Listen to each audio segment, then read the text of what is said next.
Welcome to the City of Cupertino Telecommunication Commission Forum on Cable Channels dedicated to public access, educational access, and city government, or what we commonly call PEG access. Tonight there will be 3 short presentations before we begin to open the floor to questions and answers. Bob Haber, Director for Public Access, will speak about programming, community outreach, and how you can get involved in producing a program, including training programs at De Anza College TV Center. Next we will have Marty Kahn, Media Center Production Supervisor for De Anza College. He will talk about how you can make your TV smarter by watching educational TV. He will describe the program operation, the what and how things are done, and some of the technical challenges. Marty will then describe De Anza Foothill College's vision for the future for educational TV programming. Last, we will have the Cupertino City Channel, presented by Rick Kitson, Public Information Officer. He will present a brief video and a review of its current operations and facilities. As the oldest government access channel in the county, the presentation will discuss cable-related operations as well as its new internet, web streaming, and online video archive capabilities. Now I'd like to introduce the commission, who will serve as the panel. To my immediate left is David Eggleston. To his left is Reggie Dewey. And to my right is Ernest Choi. And I am Sal Algieri, current chairman for the Telecommunications Commission. At the conclusion of the presentations, questions will be accepted from the audience, the panel, and any of you via email. You can send your email questions to internetforum@cupertino.org. I'll repeat that, internetforum@cupertino.org. So now we'll begin the presentations with Bob Haber. Good evening. We first have a video presentation which runs about 2.5 minutes from Public Access, and we'd like to take a look at that.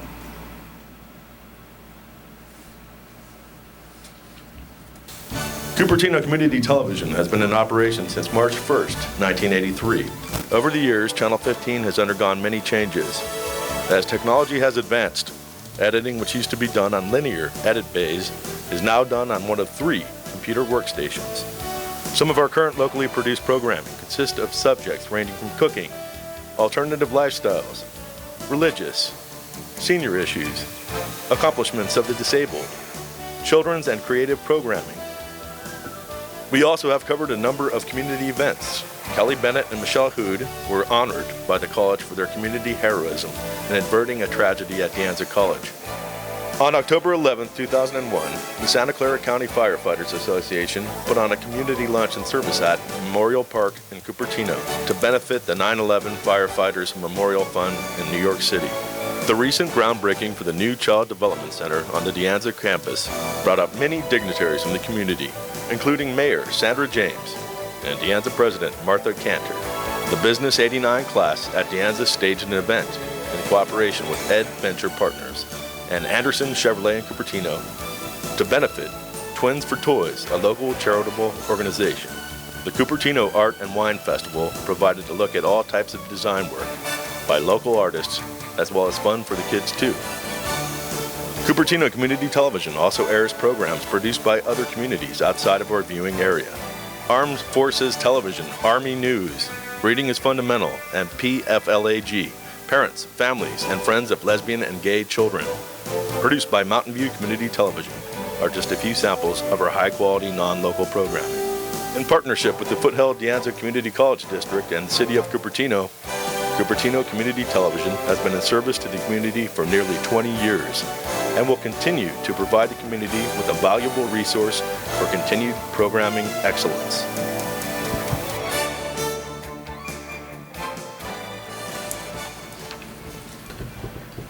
Good evening once again.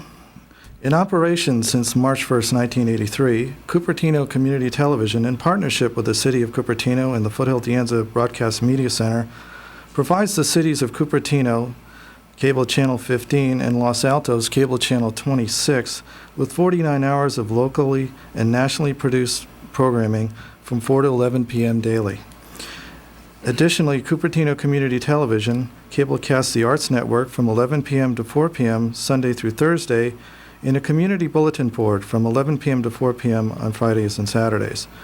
This program is offered 365 days a year. Production and training are done Monday through Thursday afternoon and evenings until 10 p.m. in blocks of 12 weeks. The 12-week sessions match the quarter system schedule of the De Anza College campus. Production and editing do not take place during Christmas vacation, federal and state holidays, and breaks between quarters. Community outreach is something that Cupertino Community Television has strived to make an integral part of our mission. One of the events that we covered very recently was a memorial service, which was taking place at the across the street from the school at Memorial Park. And when we covered that, it was attended by many dignitaries from the city, and also and they also had a benefit luncheon there that benefited the firefighters and emergency workers' families, those families who had loved ones who were lost in the 9/11 terrorist attacks. Another thing that we covered was another one of the things that we covered was the groundbreaking of the Child Development Center on the De Anza campus. Again, as you saw in our video, many city dignitaries were in attendance, and it was also a chance for us to provide coverage of a very important event taking place on the campus of De Anza College. Among many of the other things that Cupertino Community Television strives to do is also integrate in its programming stories of student success. We have been working in partnership with a program called LeVos TV, which is the new broadcast journalism segment of instruction at De Anza College. And in that, we have built an edit suite for them, and we support and have provided training for their editors to come in and do stories on student success.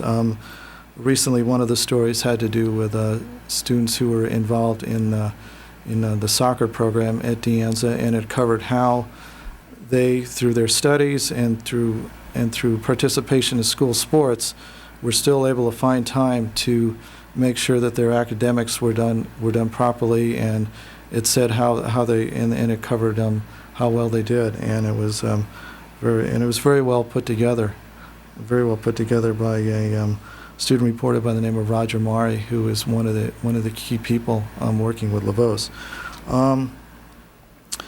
The event coverage also has extended to important openings, such as the opening of the Cupertino Senior Center, which was something that was, again, well attended by many members of the City Council and also members of the Chamber of Commerce. And this was something that we did a short video piece and a longer video piece, and we also had it up on the internet. So this was something that we felt that, again, is extremely important to make sure that the community understands that while we also serve community access volunteer producers, at the same time we go out and make sure that the community at large understands that our mission is much broader than just programming for access producers, but also that we make sure that we go out and we cover campus and community events. Another one of the cooperative projects which we got involved in was a multi-agency project called Every 15 Minutes, which was a reenactment of a drunk driving fatality staged at Cupertino High School in 1999. this was something that I attended many meetings over a period of about 6 months to help them put together and forge this into a video presentation in cooperation with a Cupertino resident. Her name's Ann Shirkey, and she came to us with a proposal to put this important event together, help put this important event together and tell the story on television. And together with her and the members, several faculty members from Cupertino High School, we put this together. And again, we've made PSAs involving drunk driving, a full-length piece, as well as putting the story on the internet. So it's and it was a multi-agency effort involving the Sheriff's Department, County Fire, Coroner's Office, Emergency Communications Service, Valley Medical Center, Lifelight, Channel 15, Cupertino High School administrators, parents, and students. Community relations, we place a very high value in making sure that all facets of the Cupertino community understand and are aware of our good work. This not only involves doing cooperative projects with the campus, De Anza campus, such as graduation, the visit by physicist Dr. Stephen Hawkins. We also do a number of other events in cooperation with the City Channel, which would be the Cupertino Chamber of Commerce Citizen Star of the Year Awards. Also, we have done work and have worked closely with Cupertino Community Services by covering their CCS annual barbecue and silent auction. And also, we have in cooperation with the Cupertino Senior Center, we support the program called The Better Part, which is a program by and for seniors in which they meet every Tuesday, and they come over 3 Thursdays a month and produce a very high quality program by and for seniors, and subjects ranging from senior health issues to all the way from interesting historical aspects of what seniors were doing during the Second World War, and all sorts of historical things, as well as subjects like going overseas and covering several different stories of different eclipses, solar eclipses all over the world. So they do a very wide variety of things, and we do a great deal to help and support them. The next thing we do is we've discussed aspects of the community involving the campus and the city of Cupertino and some city events, but also we support the Fremont Union High School District by helping Monta Vista High School annually put together a series of videos, which there's a class titled Film as Literature. Instructor's name is Deborah Vani, and she comes over annually, and she brings us video clips from student films that students get credit for learning how to put together movies in her class, and then we tie the whole piece together in an annual presentation and enter it in what's called the Western Access Video Excellence Awards every year. So it's a way for us to work cooperatively with the high school students, and also in the past we've done similar efforts when it was about 1995 through 97. We supported a program called the Monta Vista News, which was put together by a very talented young man called Tony Kinkilla. He came over, and we did for a couple of years we did live newscasts for the high school news show. So that was something that was a very rewarding project for everybody involved. Something that we recently covered was the Cupertino Art and Wine Festival, and not only did we cover the fun aspect of it and the showing of different designs of different artists, but we also interviewed a number of people we interviewed several people, one of which was a representative of the Cupertino Sheriff's Department, interviewed a representative of the Fire Department, and the Cupertino Emergency Ham Radio Service. and also we interviewed one of the artists.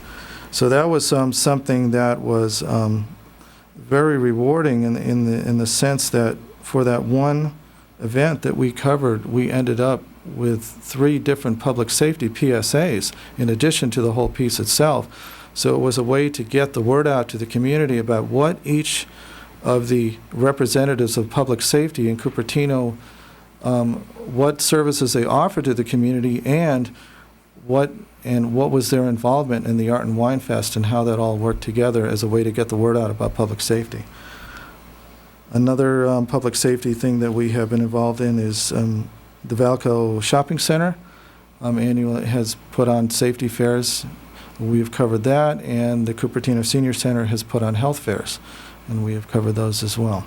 And a number of PSAs have been generated from all of those. Now that we have spoken some about some of the things and some of the coverage that Cupertino Community Television has been involved in, things that we do to keep our producers informed, our volunteer producers informed, as to what is going on with our channel, is we hold producer meetings every quarter.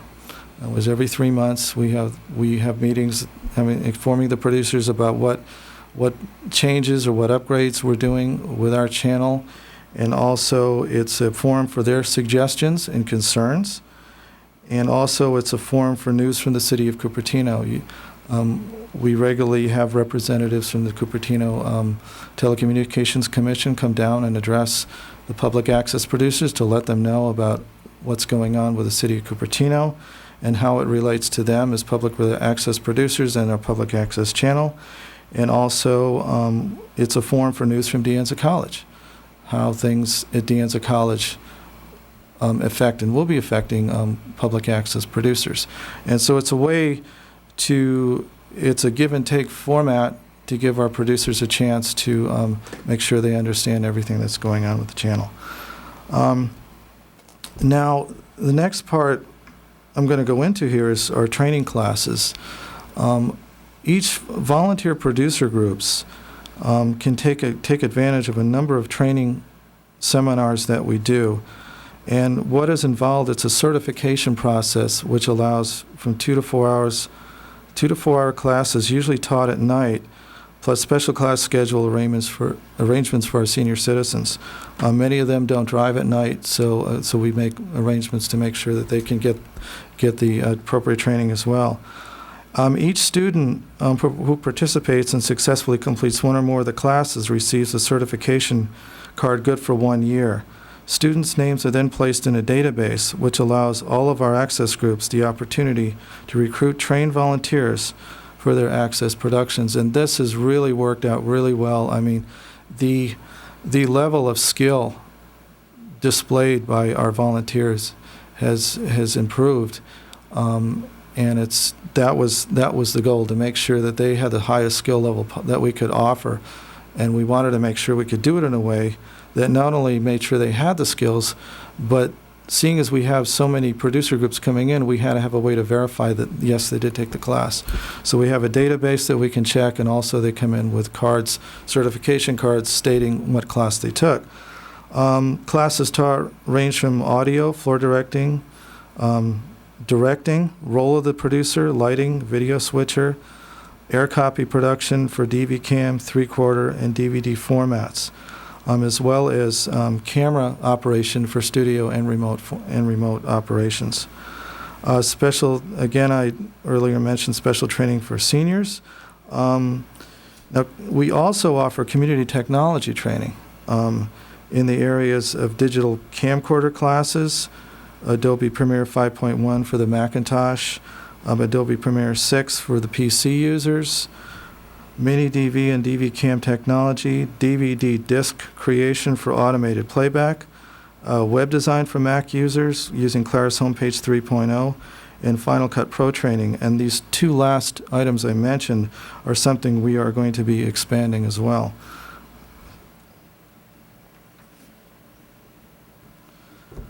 Our community programming involves a number of different producer groups. The Better Part I mentioned before, programming by and for seniors, Indian Vegetarian Gourmet, produced by Hema Kandargi. We actually go out to her home and tape her cooking show in her kitchen. So that is something we've been doing for about the last 5 years, and we brought her show along from a high 8 format all the way up to a DV cam format using the computer to edit it, and the results have just been really fantastic and has resulted in a very professional product. On the Move, a program by and for people with all sorts of different disabilities and different challenges. Cupertino Access Pub, a music show that I produced and co-produced since 1995. Never Give Up, a religious show produced by Richard Pugh, and he covers the sermons of a local Catholic priest. Very inspirational show. Corruption and Mayhem, which covers the metal music scene. What's Up With That? A show that covers people with very different kinds of lifestyles. Gustine Castle and You. It's a very creative show. Gustine has kind of created her own little world of characters and stories, and it's quite a creative show. She has a number of limousines that go around the area, and they're decorated like caterpillars or frogs or things like that. So you may have seen her limousines in the community. Silicon Kids, a show by and for children and youth, involving how the youth go out and present a positive image to the community, and how also youth go out and gather stories involving everything from voting to student government and all sorts of issues. Keith Explains, which is a news show, which goes through kind of commentary on everyday life events. It's kind of an interesting program. And then Steel and Marsilio, which is a show produced by two De Anza film students, where they go out and cover different events and campus events, but with a kind of a humorous bent, as opposed to covering something as strictly news.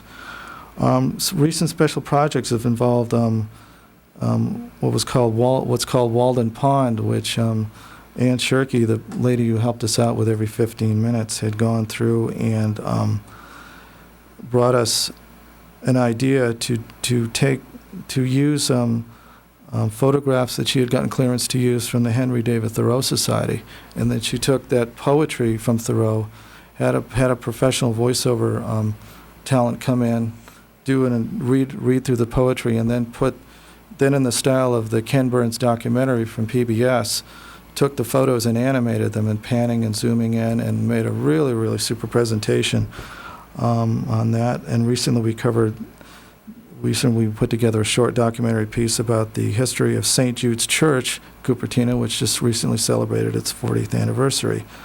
And Monte Vista videos, and every 15 minutes, of course, we mentioned earlier. Outside producers, we not only, of course, have a number of producers from our local Cupertino area, but we have a number of outside producers, such as shows like Suzanne Studio, produced in cooperation with Mountain View Community TV by the City of Los Altos. Mountain View Community Hospital, which does a show called Healthcare Update. Friendly Island Television, which is a production of San Jose Access, Channel 15A. And also some other programming which you saw mentioned earlier in the video, which was Army News, which is produced by the Armed Forces Television Network. And Reading is Fundamental, and shows of that nature. We have a playback arrangement with the City of Los Altos, which they pay the Foothill-De Anza Broadcast Media Center an annual fee, and they also and through that they're able to play back their programming, and it goes out to their city. Okay. We also have a website, links to TV Guide, with a links to TV Guide online, production and class schedules, the community events page, and the TV Guide channel has our playback schedule. Okay. So we also do a number of press releases through the marketing department. De Anza College, the Cupertino scene, for example, has had a number of press releases involving Silicon Kids. One of our other producers, Hayma Kandargi, has written articles for the San Jose Mercury News. Okay, Bob. Well, that's quite a summary, so we thank you. And I think we'd like to move on now to Marty Kahn, who's the Media Center Production Supervisor for De Anza College. Marty? Thank you. Thanks very much to the Commission and the City of Cupertino for having me here tonight. Could we put the PowerPoint slides up on this screen? Thank you very much. The first thing I'd like to do is explain a little bit about what our mission is and what we're all about. I'm not going to read it to you. You can get the gist of it by looking at that. But it really is all about using media to enhance learning. And by that I mean almost any form of media. We're involved in television, audio, video, web streaming, CD-ROM creation, DVD creation, any form of mediated learning. We support it. We promote it within the college and to the community at large, and we support students and faculty in that. The little logo, by the way, that you see up in the upper corner there is our district sort of oversight organizational group, ETS, which is Educational Technology Services. And that oversight group provides all of the technology services to both campuses, Foothill and De Anza, everything from network connections and telephones to desktop computer support, video streaming, and video conferencing. So almost any type of electronic communication or electronic support is provided by ETS. Let me tell you a little bit about, first, who we are and what happens in the department before I get into the details of it. Sharon Drager is our broadcast coordinator. She's the person that does most of the scheduling for our on-air programming. She handles a lot of the financial details of the department and is an absolute wizard at resolving problems. I'm going to discuss these next two together because we actually have two systems engineers, John Margarita and Ed Bro. They have slightly different skill sets, but the fact is both of them have extremely high levels of knowledge in key areas that we need, and having worked with both of them for 5 years, I'm relatively convinced that combined, if they can't find a technical solution to something, there probably isn't one. These two guys are really stunning in their ability. They are amazing. Bob Haber, who you met just a moment ago, coordinates and directs all of our community access efforts. Greg Barchenfeld is our production coordinator, essentially our producer-director. And then there's myself, production supervisor, and I just introduced myself a moment ago. Some of the other key contributions that we have are casual and part-time employees. We have fewer of those now than we used to, but we do. And we also bring in quite a few student interns. Over the last 5 years, we've had anywhere from a half a dozen to as many as 20 student interns working for us at any given time. And for a student intern to have an opportunity to go into a TV studio and actually direct a live on-air program, or to direct, we've even had a student direct a live satellite uplink. That's an opportunity that I would have paid money out of my pocket for when I was in college. I didn't get an opportunity like that when I was studying film and television in college. I would love to have had that. I'm gonna go over some of the services that we offer so that you kind of understand the picture of what we do, and I'm gonna go relatively quickly here because I don't want to eat into too much of Rick's time.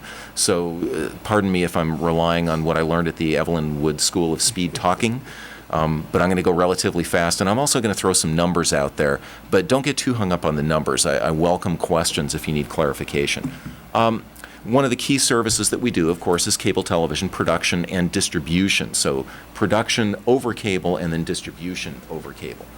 We have 2 TV studios, one for community access and one for educational production, and we do remote production as well. We do satellite uplinks and downlinks, so we can actually go worldwide and nationwide with a satellite uplink. We have 1 uplink and 5 downlink units.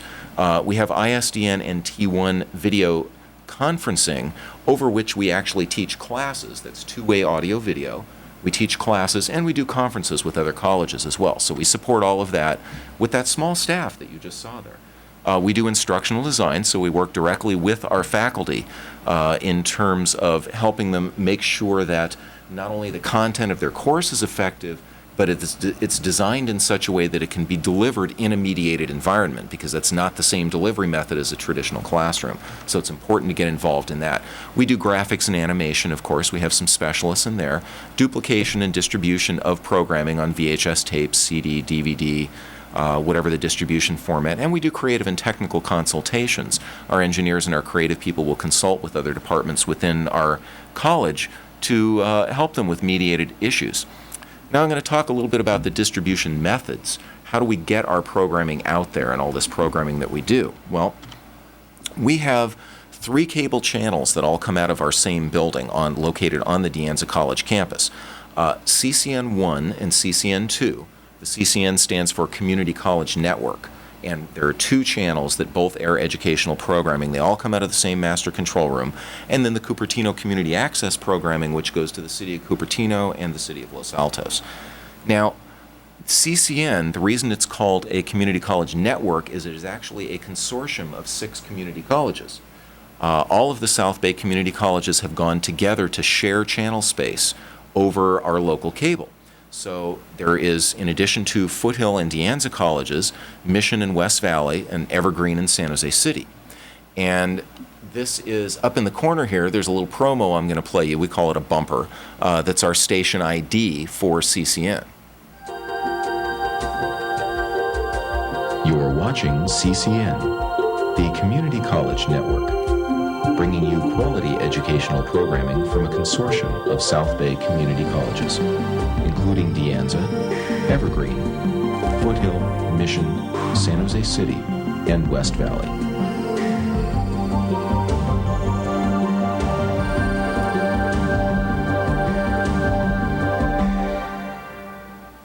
So that's kind of what the Community College Consortium is all about. I know the city is doing live webcasting right now. We do have requests for that, so we are working on some technologies and trying to find ways to be able to do it without pulling down the bandwidth of our campus network, which is very, very heavily used, so that's a real challenge for us. We do production and encoding for video on demand, which I know the city is also doing as well, so people can just pull up a video file and look at it on the web when they want to later on. We send programming to what's called CSAT, the California Community College Satellite Network, located at Palomar Community College in Southern California. This network has 2 satellite uplinks, one of which goes to all 108 community colleges. The other one goes to the Home Dish Network, which has 1.5 million viewers in the state of California and 6 million viewers nationwide. So there's a huge potential audience reach there for our educational programming, and that's extremely valuable. And of course, we distribute things on CD-ROM, DVD, and VHS tape. Those are very standard distribution methods. I want to talk a little bit about service levels so you get an idea of the volume of things that we do in each one of these categories. And I'm combining educational and community access because we didn't have time to include in Bob's portion of the community access presentation. We do have tape playback and we do live programming on 3 cable TV channels that I described earlier, CCN1, CCN2, and Cupertino Community Access. All of those channels are on air 7 days per week. Some of those hours are automated, and I'll explain what that is in a few minutes. Some are manually operated. We have an annual total of 9,750 hours of programming on those 3 channels. Now, that's not bulletin board programming. That's 9,750 hours of programs being played back. Some of those are repeat programs, of course, but that's a number that even astounded me when I went back. I've been there 5 years, and I went back and looked and did some numbers last year and said, my gosh, we're doing almost 10,000 hours of programming a year with this small staff that you saw and student interns. Service levels just in the last year in educational television. Now, I'm just talking about education. I'm not including the community access in this. We did in the last year 13 live televised classes. Now, when I say class, I mean a whole course. So 13 quarter-long courses we did during the course of the year that were televised live from our electronic classroom, which is very similar to the city boardroom that we're sitting in right now. We did 6 taped telecourses. Those are telecourses that we created on tape similar to the PBS telecourses that are licensed by many of the other community colleges. Most community colleges that have educational programming license courses from PBS or other providers and air them. We produce easily 50% of our own on-air programming, and it's unique to the local community and is focused on the local community, and I'll explain more about that in a moment. We duplicated around 7,200 VHS videotapes, which are checked out by students from the Open Media Lab for review of lessons, or for people who don't have cable television, and maybe that's the only way that they can see these televised courses. We closed captioned 10 telecourses in-house. Now, each one of those telecourses is roughly 25 to 30 hours of material. So that's quite a few hours of closed captioning. And again, that's a resource that many community colleges don't have. We have the equipment in-house. We hire people from outside who are professionals to come in and do this. The people that we work with do an absolutely fantastic job, and we've been doing a good enough job that the PBS station in San Mateo recently called us and asked us if we could do closed captioning work for some of their programming. That I consider to be quite prestigious. If PBS is calling a TV station at a college and saying, "Can you help us?" I'm going to talk a little bit about some of the service benefits. Why do we do this educational programming? What's the point of it? Well, it does provide direct instructional support to faculty and literally thousands of distance learning and on-campus students. This quarter alone, or this fall term alone, we have between 2,000 and 3,000 students enrolled in televised classes. That's out of the 24,000 students enrolled at De Anza College. So anywhere between 10 and 20% of our enrollment is televised classes. It provides paid internships for De Anza students, particularly film and TV students, and gives them a really valuable learning experience. We help keep the college in compliance with state and federal ADA regulations, and by that, I'm referring back to the closed captioning services. The closed captioning is required now by state and federal regulations on educational programming, and we work very hard to be in compliance with that. We think that the educational programming that we provide on television is the best bargain in town. In terms of the fact that you don't have to buy a parking pass to go to campus, you don't have to spend money to drive to campus, you're already paying for cable television anyway, so you're not paying anything additional to get our channel if you're on the local cable. And along those lines, I was going to show you another short video file. Everything in the Silicon Valley is too expensive. $2 for a gallon of gas, $3.50 for a cappuccino, $9.25 just to see a new movie. I mean, where are all the bargains? There's got to be something in this valley I can afford. Hey, I'll show you where the deals are. At De Anza College. Did you know that at De Anza you can take a course for just $7 a unit? Yeah, you heard me, $7. Well, I don't know about you, but I'm going to De Anza, and I'll still have some change to spare. That's actually one of our student interns. Quite a good actor, too. So you avoid the parking hassles. You avoid traffic problems. And on the traffic issues, if any of you, and I'm sure you have ever been out on Stevens Creek Boulevard during rush hour, particularly near De Anza College, with 24,000 students enrolled, anything the college can do to alleviate that is going to be a benefit to the city. So I'm all for that. The other thing that we provide is a consistent delivery method. Web has a different reach, but is not as consistent, and I'll go into that in a couple of minutes. Actually, I'm going to go into it very shortly here. One of the questions that we often get asked is, why are you still doing cable television? Everybody wants web streaming now. What's the point of cable television? Why do you do that instead of just stream everything on the web? Well, it's a different media. For example, you can, with cable television, it doesn't matter how many people are viewing your program. You can have one viewer, or you can have 200,000 viewers. They're all getting the same viewing experience.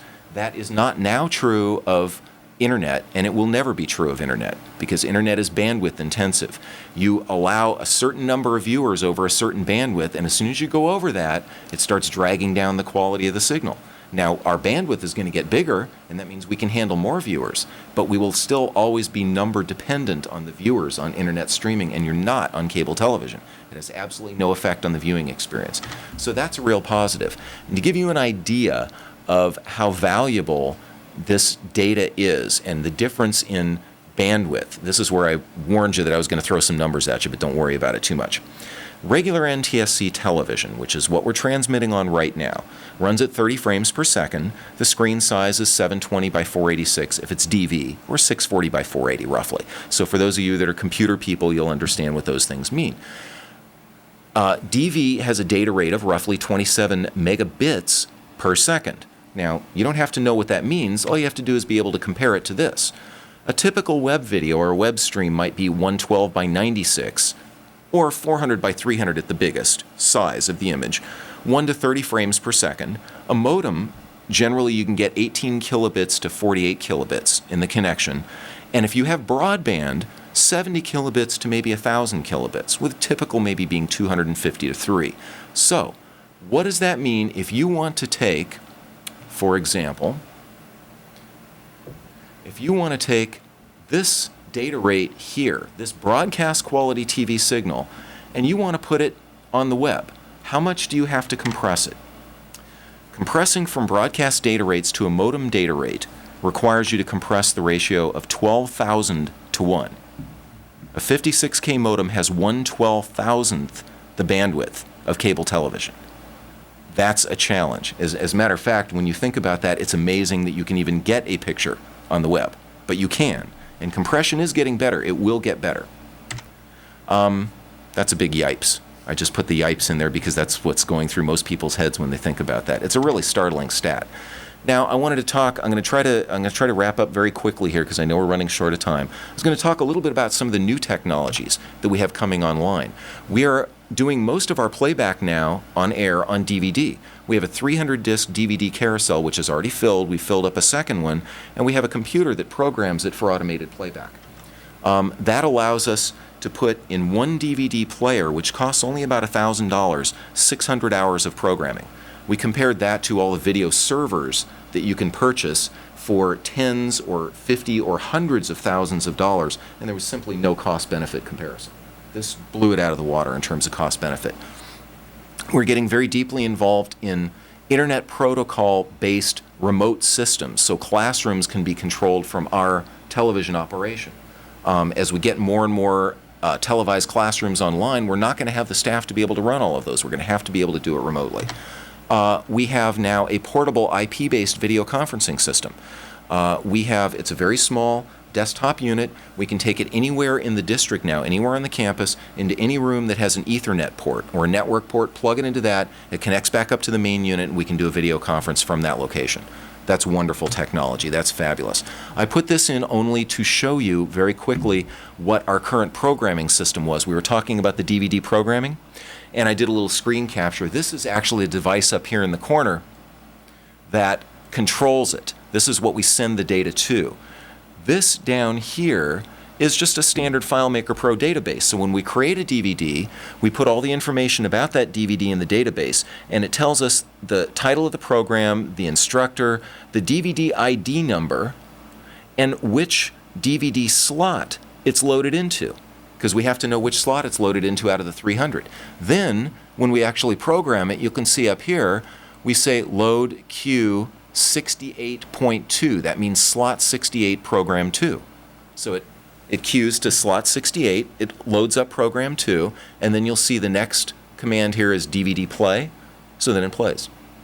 Those are some of the new technologies that we're getting into. I'm excited about them. I think it's going to provide tremendous benefit to the community and tremendous benefit to the city, tremendous benefit to the college. And I'd like to stress, too, that, and I'm going to kind of use an old joke here. There's an old joke that says, why don't they put a knob on the front of the television that allows me to turn up the intelligence? There's a brightness knob on it, but it doesn't seem to work. You don't need to turn up the intelligence of your television. It's already there. There is educational programming. It comes from the colleges, and it's credit-based programming, and it's really valuable. Thank you very much for the time. I hope I haven't taken too much, and I'd like to turn it over to Rick at this point. Thank you, Marty. So now we'll have Rick Kitson, who's the Public Information Officer for the City of Cupertino. Thank you. This is working. Thank you. Pleasure to be here. The City of Cupertino was the first city in Santa Clara County to provide government access. Many people ask themselves why government access. Television isn't perhaps an area where television is not an area where government should be getting involved. However, we feel very strongly, and the City of Cupertino has had a fundamental commitment to having transparent operations and decisions. We feel very strongly that the people in the community are the people represented by the council members, and that they have the right to know, and that we need to do everything possible to make sure they know what is going on, what decisions are being made that fundamentally impact their quality of life in this city. To that end, we have been working closely with our cable providers for many years, and with our elected officials to make sure that the City Channel is an integral part of the public process. A recent community survey conducted last June indicated that our community, our residents, feel that the City Channel is as important a source of information on what's going on in City Hall as is the web. We found that to be a rather remarkable finding, considering all the hoo-ha that's going on about the web, that in fact this 1970s technology is in fact the backbone, a very solid backbone of information for our community. On any given night for our city council, they will meet in this room. The attendance is similar to the attendance we have here this evening. Of course, for controversial matters, there is standing room only, and even to the point of overflow. Even on those occasions, and what really we have found on any occasion, is that the viewing audience far exceeds any possible and any number of people that we may fit into this building. This point has been driven home rather dramatically, where at recent city council members, we've had people show up in their pajamas because they were watching an issue being discussed and just felt they had to come down and put in their 2 cents. No, we don't make this up. It really does happen, but that's local government, and it shows us that we're doing our job. We have in our community about a 65% subscription rate, so that of about 20,000 households total in Cupertino, about at any given time somewhere between 12,500 to 13,000 households subscribe to AT&T cable service. As high as that may appear to be, in fact, our internet subscription rate is even higher. Our community surveys indicate that anywhere from 90 to 95% of our all Cupertino residents have internet access at home. And it was for this reason that we just this year initiated our webcasting service, whereby most if not all public meetings that take place in this room are available not only on cable channel 26, the City Channel, but also on the city website, www.cupertino.org. This meeting and many others have been captured by the service, and before I talk anymore, perhaps we can have people down in the control room start our video. Since 1983, the City Channel, Cupertino's government access television channel, has been providing residents with a wide variety of government and community programming. Live and recorded coverage of City Council, Planning Commission, and Parks and Recreation Commission meetings and special study sessions is offered every month. Local programming includes a regular schedule of city meetings, press conferences, town hall forums, awards programs, groundbreaking ceremonies, and other community-related events. Special projects include annual coverage of the Mayor's State of the City address, Student Week in Neighborhood Government, CREST, Cupertino's Volunteer Recognition Award Ceremony, local election programming, documentaries, and much more. The City Channel staff also maintains the City Bulletin Board, an electronic information resource that sequences regularly during non-broadcast hours. A special feature of the Bulletin Board service is Cupertino Today, an early morning news and information show which includes local weather, street repair information, city meeting schedules, city facts, local sports scores, event calendars, department and staff profiles, and much more. The City Channel offers a unique program format that combines local and state government coverage. Programming is updated daily so that viewers are provided with the most current information available. California State programming is offered via the California Channel, a satellite network that is broadcast live during the day and repeated late in the evening, generally following the local city meeting broadcasts. Programming includes live, unedited coverage of state legislative floor debates, committee hearings, press conferences, and public affairs programs. Other City Channel programming includes a wide range of shows on the environment, health and safety issues, history, culture, current events, and of course, government. These programs can be viewed throughout the normal broadcast schedule, along with a regular lineup of local promos, public service announcements, and special interest vignettes. Residents with internet connections can now view Cupertino City meetings and other programs both live and on demand. Webcasting of city events is presented as a dynamic multimedia show, whereby text, images, graphics, and other content are synchronized to the streaming video portion of the program, all within your browser. On-demand material includes archives of city meetings, video news releases, and special videos showcasing specific city departments and/or services. In addition to the City Channel, the video staff provides a wide variety of other services to employees and residents: video, audio, and multimedia duplication services, audio-visual setup and support for city-related events, multimedia production services. This includes support for PowerPoint presentations, the use of animation and imaging software such as 3D Studio Max and Photoshop, and the creation and conversion of web-based digital video. Videography and in-house production services for city departments such as training videos and the archiving of city projects and events. E-government activities related to the city's website, and interdepartmental technical training. The video staff also oversees the full technical design, installation, and maintenance of the various audiovisual systems and components within the department and throughout City Hall. This includes troubleshooting and repair, preventive maintenance, and system engineering. Technical work is designed and documented via reports and CAD-based diagrams. Coding and custom programming is created and maintained for specific applications, including the webcasting system, databases, and the internal video communication network.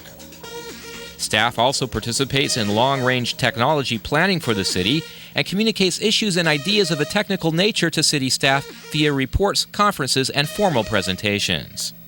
Some of the immediate projects underway include digital archiving of city meetings on DVD, providing online virtual tours of city departments and facilities, updating the City Channel's emergency preparedness response and communications plan, and participating in the design and installation of the new video control room and city council chambers, scheduled for completion in summer of 2004.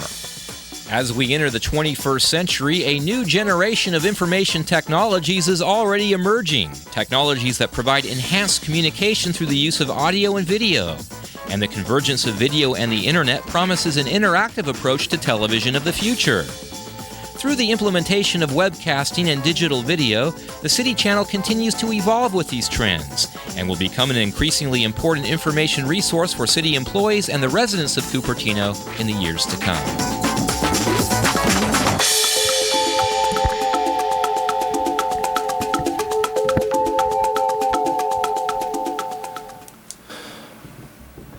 Well, that's a rather handsome overview of what it is we do. We're rather conceited in thinking that we invented reality TV here in Silicon Valley, and while it's certainly very difficult to compete with what's going on across the cable spectrum, certainly there's nothing more fundamentally important to the daily lives of people in our community and throughout the neighboring communities as what goes on in City Hall. So we want to make sure we take every step, make every effort, and make every investment possible to make government accessible. I don't know if we'll ever make it as interesting, but certainly it is fundamentally important. To that end, this meeting room that we are in is our studio. We only have one, and we are all sitting in it. If you look around, you see the numerous television cameras. So we are being broadcast for this meeting. We are also being streamed, and So as much as I would like to show our control room, which is really the other side of this studio, I thought maybe we could take advantage of our proximity and bring you there. Pete, do you have a camera down there in the control room? Yes, can you hear me okay? We can. Okay, I wasn't sure. We didn't get a level check before the meeting tonight, but this is the control room and we are live, and I'm trying to direct and speak at the same time, which is a little bit difficult here. So why don't you give us a quick tour of the operations and indicate the control room as it relates to the City Council chamber and also for web streaming. Sure. We'll do a quick tour. We're going to do a little bit of musical chairs here as Ray switches over into the director position. This is our control room. It's maybe about 170 square feet. That's it. And we outgrew this about 5 years ago, actually. And good news is that we will be expanding, doubling the size of this probably within the next year. So it will give us a lot more room to work. But just quickly, just to go over some of the components here, if you mind panning over to here, we're just going to start real quick. You already have an overview of the channel, kind of got a good overview of what we do down here. I'm just going to go through some of the newer technology that we've implemented in the last actually 1999 is when we first went digital down here. If we could turn that down a little bit, we're getting a little bit of feedback. First of all, we have satellite programming here, as you see or saw from the video. The California channel, which offers state government programming, is one of our major program sources. So we do have 3 satellite receivers here, 2 of them being digital. One of them is also dedicated for PBS programming, where we receive a lot of the acquired programming related to government and social issues, current events and such. Then a duplication system down at the bottom. Recently, we've acquired these decks here. These are the DV Cam format. If you're familiar with some of the new digital formats, there's DVC Pro, which is manufactured by Panasonic. DV Cam is Sony's answer to that. There's also a digital Betacam, which is a higher price digital format. But we researched a number of different formats and found that DV Cam here is the way to go, and it's really worked well for us. Our first deck was acquired in early 1999. We've just been building our DV Cam, our hardware since then. As we move through here, I want to kind of move down here. I don't know if Adonis can get through here. Adonis is on our camera today, and this is as I already mentioned, a very small control room, but we're going to move over to the webcasting system here. We can move over real quick. This is our creation station for the webcast. The good thing about this is that the switcher and all the integral digital devices are controlled from one major server. So I can actually switch this, go in and switch the switcher operation from here. And I could actually go in and check the webcasting. This is the template for our webcast tonight. And I'll go into that a little bit later as well. But as you see, there you are, the members. We just took that off of our city website. By the way, I have a wireless headset here, so you can interrupt me at any time and ask a question.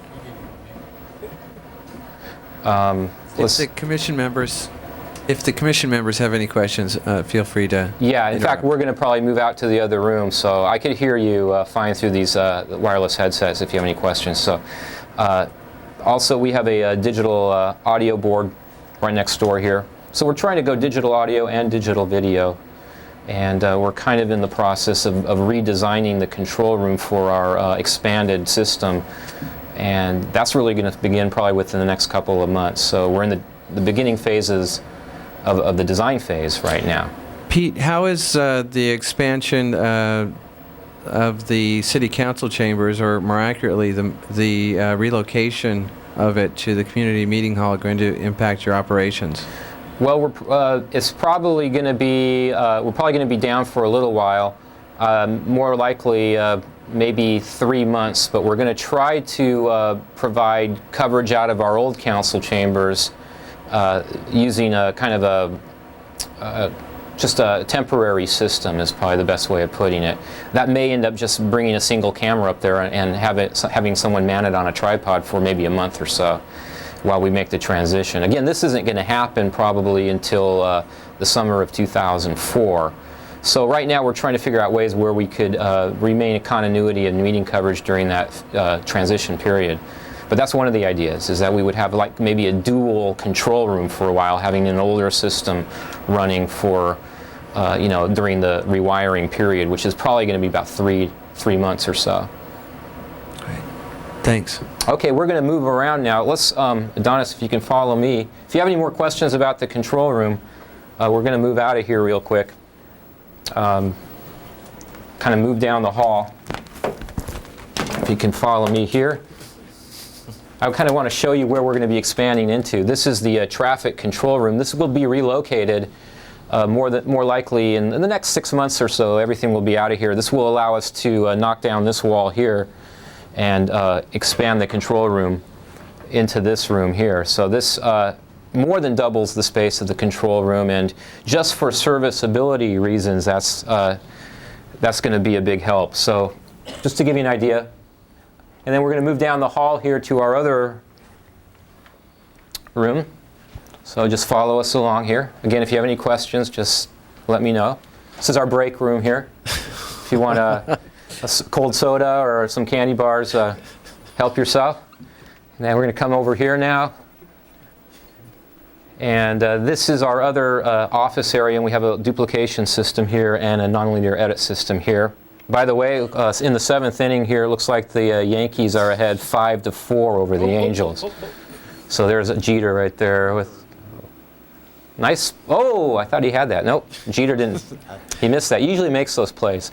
Anyway, this is our nonlinear edit system, and it's a discrete edit system which has just been phased out by Autodesk. So we're looking to get another one. But it still does us, well. I'll fire it up here real quick, just to get an idea. But meantime, why don't we pan over here, and this is our duplication system. We now included mini DV along with our duplication. Pete, yes, I'm going to bring it back here to the chamber okay. For some questions, and if you could just stand by. Okay. Okay, I think what we would like to do now is open up the forum to questions. So I'll ask anyone on the panel here to see if they have any questions, and then we'll see if there are any internet questions coming in. So panel, if you feel free to ask your questions.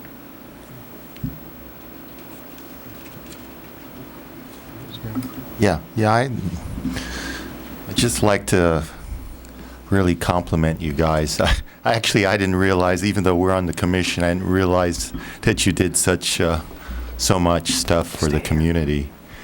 So I seem like with all this stuff going on, especially this distance learning, I was really impressed with that, to cut down on the traffic and the webcasting. Do you guys, and I'll direct that to all three of you, do you guys think that we need more channels allocated? Can you use more channels? Because we're not really exploiting some technology that I'll just, without further elaboration, called like digital video and digital channels. We're still in analog, so even though what do you guys think? I'll start off. Okay. I'll start off with, I think we have, I don't even know that we're fully utilizing, though we may be very near capacity, the channels allotted to us by the cable franchise. I believe as a municipality and certainly as a service area, I think we do make very good use of what it is we have, as I think clearly demonstrated by these presentations. But to perhaps Marty can talk a little bit more about possible demand and whether or not we can have, there is the demand for more distance learning. Yes, thanks. Thanks, Rick. As a matter of fact, I was talking a little bit earlier about questions, people saying, well, why are you still doing cable TV? Isn't the web going to replace that? Well, enrollment in our cable TV courses has gone up between 20 and 30% just in the last 18 months. It's continuing to grow. People predicted 10 years ago that telecourses, televised courses, were dead, and that it was all going to be internet. And over the last 10 years, it's still continued to grow. It doesn't mean that internet will replace television, that television will replace internet. They're combined and complementary technologies, and they each have certain things that they do well. Some things you can do better on television, some things you can do better on the internet. To answer your more specific question about cable capacity, in terms of televised courses, yes, we definitely do need more channel space. Right now, again, we have the two educational channels, CCN 1 and 2. In order, the reason that we formed this consortium years ago was to be able to get a broader reach of those channels, because as you probably know, but maybe some of our viewers at home do not, each one of the cable franchises is limited to the physical city limits. So if we have an agreement, for example, with the City of Cupertino to be able to broadcast educational programming, it only goes to the City of Cupertino. So if we want it to go into Mountain View, we need to make an arrangement with them. Sunnyvale, we need to make an arrangement with them. Well, CCN 1 goes to all of the South Bay, including San Jose and Milpitas, and so it hits about 350,000 homes. That took us years to be able to accomplish those negotiations. That channel is now completely filled to capacity. With our automated playback system, we're now running programming on it 24 hours a day. Not bulletin boards, but classes 24 hours a day. That channel is full. CCN 2 now is almost full, but right now we only have agreements for CCN 2 to go into the city of San Jose and Cupertino. It doesn't go into any of the other cities. We are ready to ask for a third cable channel. There is that much need in educational programming, yes. Thanks for the question. Yeah, well, on that, as a follow-up, we do have a third channel available that was given to us as a result of the last negotiation with AT&T on franchise agreement. So we, a few years ago, there wasn't the need from De Anza College for that channel, so we allocated that back to AT&T for their use, but it can be recalled with notice. Fabulous. So I'm not exactly sure what the notice is, but it may be months, maybe 6 months notice or so. So we need 6 months advance notice of when you would like to use that channel. Okay, thank you for that. I have a question for Pete. Pete, can you still hear me? Oh, Pete, I think your mic is off, though. I'm not hearing you coming back. There we go. Is there that we better? go. Okay. We're all right. You were monitoring the web stream earlier. Do you have any way of monitoring how many hits or how many connections? Yes. How many people are viewing? You have a real player log us to actually see the IP addresses and the operating systems of the computers that actually log on to our system, and also the time that they log on. So, and it keeps a running total of that indefinitely. So we can go back, several months and see how many hits we got at a certain date. How many viewers can you support at a maximum with that real player? Right now, with our bandwidth, the bandwidth is really the limiting factor there. We have 2 T1 lines coming into the city, which we use the bandwidth there. So we can accommodate about 25 to 30 simultaneous streams at 80 kbps right now, which is the typical stream rate that we're running.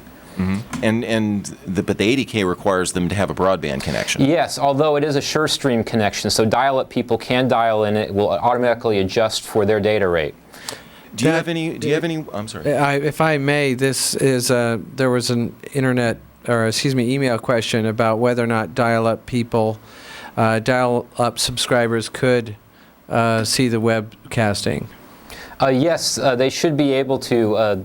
We're actually dual streaming a lot of our meetings now, meaning that we're streaming at a 32 kbps rate, which accommodates the dial-up people, as well as the 80 kbps for the broadband users. But even if we're just single streaming at 80 kbps, because it is a sure stream, it automatically will adjust to the dial-up speeds. So, although to tell you the truth, webcasting is best viewed through the higher internet speeds. Yeah. Clearly, yeah. And I have another email question, if I may, if no commissioners have questions. Regarding the distance learning, is the cost of the class the same Must a person be a registered De Anza student, and is the cost of the class the same? Yes, the cost of the class is exactly the same as an on-campus class. There's no difference at all. Registration fees and unit fees are exactly the same. If there's a lab fee, that's exactly the same. You have to be a registered De Anza student, of course, if you want to get course credit, but since it's on cable television, there's nothing to prevent you from just watching the programming if you want to. If you do want to do that. And in fact, we have found that here in Silicon Valley, since we offer a number of internet technology and computer-based technology courses like Introduction to Unix and Windows 2000 server maintenance and things like that, we found that there were entire corporations, departments that were arranging their lunch hours around when those broadcasts were, and they'd all go to a conference room with 20 people and watch the Windows NT course. Now, if we can find a way to capture some of that enrollment, that would be fabulous. But to answer your question, you only need to be an enrolled student if you want to get unit credit for it, and the cost is the same. Great. I only have one other question that's come in, and I think I know who it's from, but they were asking whether or not, to you, Pete, whether or not there are any known limitations of whether or not Apple's could use the web streaming. For Macintosh users? Correct. There are limitations as far as we know, because we're actually streaming using the Real Player codec, which is provided by Real Networks. They do support Macintosh, but you have to use an earlier version of the player. The Real One Player, which is the current version, for some reason does not support the Macintosh operating system. However, if you do download the free Real 8 player or the Real G2 player, then we believe, at least according to what we've read in their knowledge base, that Macintosh is supported. Although we have had some contacts from people saying that they have had problems, Mac users that is, having problems seeing our streaming video. Real quickly, if you pan over to get a close-up of our streaming video, you notice that there's an image lag or a time lag here of about 20 seconds, just to show you that this is part of the technology. Even though it's live, it's not really live. It's about 20 seconds because of the buffering that's required. And so, but other than that, this is the what we have here, and the ability to use different frames to synchronize frames to the video portion is really a nice feature of this. But so about the Macintosh information, based on our log, looking at our log, that I think we lost you, Pete. You're breaking up. Oh, I'm sorry. I think I'm there. Is that better? Yeah. Okay. Well, thank you. Okay, does anyone else have a question? I have a question. In regards to the community access programming, is there any way that either the college can capture the types of programming that the community wants? I mean, is there anything like the Nielsen ratings for local programming? I mean, as far as for future programs, I mean, is the Indian cooking show one of the most popular shows on TV? Is there any way to survey residents?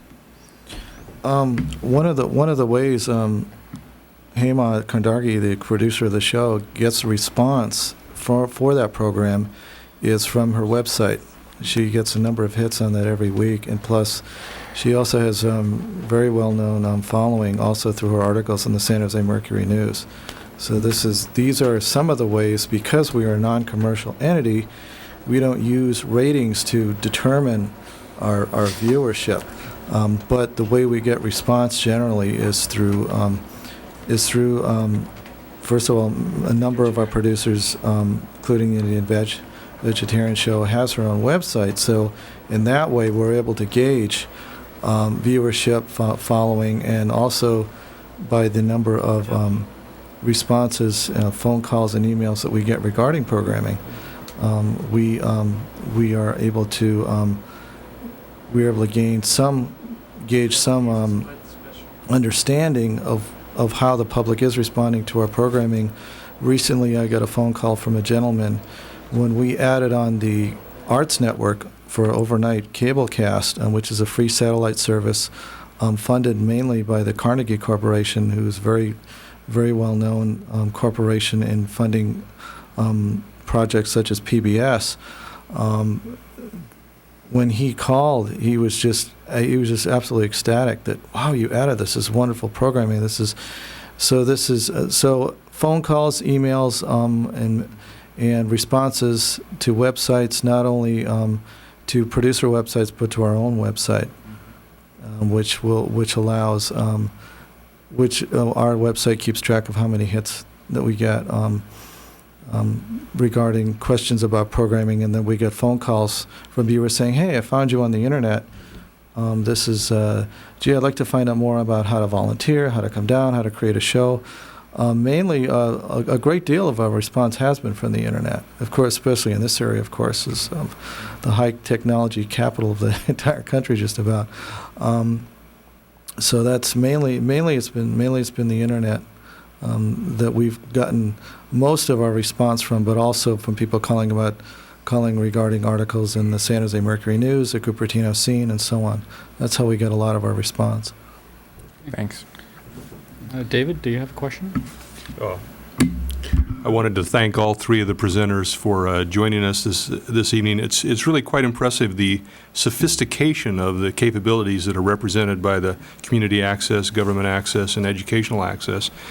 For the viewers of this forum tonight, the thing that I really would focus on, a lot of this is passive in nature. You're sitting at home, you can find these various channels, Channel 15, Channel 26, to see some of this programming that you've seen described tonight. But more importantly, if you focus on the community access capability, you have the opportunity as residents of Cupertino to take advantage of this community access and not just be a passive participant in this, but to actually go to the studio, see how these things are done. It's really quite interesting at the least, and at the most you might find something that kind of catches your interest, give you an opportunity to get involved in this and actually take a more active role. And I think in many ways that's one of the great values that this kind of access gives to the residents of Cupertino. So I'd like to highlight that. Along those lines, Bob, if you could just briefly kind of talk about how you would work with a newbie, somebody new to this whole idea of putting together a program, and how you would bring them up to speed. Well, the process goes as follows. They approach us with a program proposal. We have a regular printed form for that, and they come in and they write down what it is they're interested in doing and what they want to do would be of service to the community. And we evaluate that based on several criteria, one of the most important of which is the person a Cupertino resident? Are they a De Anza student? We do have a provision in our producer agreement to bring in producers from outside communities as well, as long as it's not overshooting the priority that we give to Cupertino residents and De Anza students. Once that process is completed, they go through a rigorous 6-week training course, everything from camera, audio, switcher, remote production. They get certified in the way that I described earlier, and once that happens, once they've gone through, successfully completed the training process, and we're able to see how it is they've responded and how well they work with not only the staff but other community groups, at that point, then we say, okay, this looks like this is going to be a good bet here. Let's get the contract filled out. And one of the main things they have to do is one of the classes they absolutely must take, along with the other basic training, is something called Role of the Producer, which goes through a number of things, including a lot of the legal things you need to know as a producer to get proper releases, to watch out for where you get releases from, to make sure you get all the releases you need, location releases, public safety releases, talent releases, record producer releases, you name it. You could end up going to a production and needing 10 different releases. And then you've got those 10 different releases, and then all of a sudden the club owner pipes up and says, hey, what are you guys doing here? Nobody told me about this. So there's, as many releases as you get, there's always something that can come up at the last minute. But when they take the role of the producer class, they have a greater depth of understanding. And the role of the producer class was designed by a former assistant of mine and now the current production coordinator for De Anza, with Greg Barchenfeld, and he based it on an actual 4-credit course that De Anza offers. And so a lot of the training that we do is very closely based on and was designed after full 12-week courses. So it's a small encapsulated version of it to give community producers an opportunity to come get that training. Now, once they complete that, once they're successful in that, then they sign the contract. And in the contract also has user guidelines, which we thoroughly explain to them what their rights and responsibilities are. And then we also require that once the shows are produced, that we have some way of gauging, okay, you're in the studio tonight, when are we going to get the finished product? And that's something that we're very vigilant on, and that is basically the process that they go by from the start to actually producing a show, how they can actually come in and do it. Thank you very much, Bob. My point, and I think you perfectly illustrated it, is that the training and the ability to have access to this resource, the training is as sophisticated as the systems that you've seen described and demonstrated in the videos tonight. And for individuals in the city, I think in many ways that's one of the greatest values of this whole set of resources, is this ability to get some a sophisticated training in this area if they're interested. Thank you. I just had a quick question for you, Bob. What if someone wanted to get a schedule for the public access channel? How can they get that? One of the main ways we do that is we have our programming schedule on TV Guide online, and they can access it by going into our website, www.deanza.fhda.edu/channel15/accessrv.htm. Amazing, I remembered all that. A little bit long, but they can also call me at 864-8766 to get that website again in case I missed it. But is there a if you go into the De Anza webpage, is there a link that yes, there is. Pull you there, guide you yes, there? there is. Okay, if you that's how I would do it. I wouldn't remember. If you go to the De Anza website, they currently had changed it. It used to be listed under directories. It's now listed under A to Z index, listed under channel 15. Okay. If you go there, you pull it up, and among other things that you can find on our website, not only programming information, but we also regularly update our community events page. All right, thank you. You're welcome. Are there any more internet questions? No? Does anyone else on the panel have any questions? Then I would like to thank all three of the presenters. Your presentations were excellent, and thank you for putting all the time into it. And also, I know that you didn't do these all by yourself. And please thank your staffs for helping put the presentation together, and we'll call it an evening. Thank you. I'd like then, for the record, indicate that this meeting is adjourned, and we will reconvene 7 p.m. Conference Room A, Wednesday, November 6th. Thank you, Rick. Thank you very much. Thank you.